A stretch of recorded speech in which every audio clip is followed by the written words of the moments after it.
Here at the Burgerspital, a famous sanatorium in Basel in Switzerland, surgeons, physiologists and students assembled to investigate the strange case of Miriam Dejo. A middle-aged Dutchman, he has lived for many years in India. Before showing this film, we asked Britain's foremost surgeon to comment upon the demonstration. His explanation was given in the presence of Chapman Pincher, Daily Express science correspondent. Here is Chapman Pincher to report. You are going to see a man have a 28-inch sword thrust through his body without hurting him. This is no fake, neither is it a miracle. It could probably be done to you if you were willing to submit first to a dangerous operation. My authority for saying this is one of our most distinguished surgeons who saw the film with me. He explained it all this way.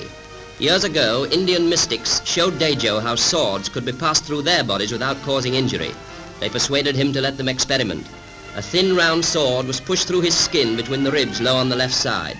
This would hurt, but Dejo had probably been hypnotized. There must have been some loss of blood too. By careful manipulation of the sword, it could be worked further into the body so that the point missed most of the vital organs.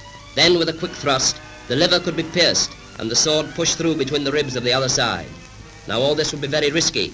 There would be considerable bleeding, and Dejo must have been ill for several weeks after the operation, for it is clear that the sword does pass through the right lobe of the liver.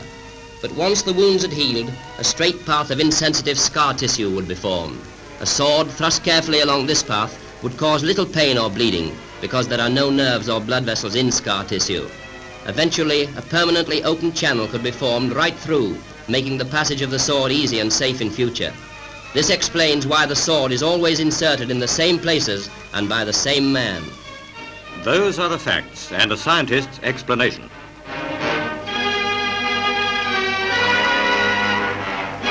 Meantime, Miriam Dejo eats and lives as an ordinary individual.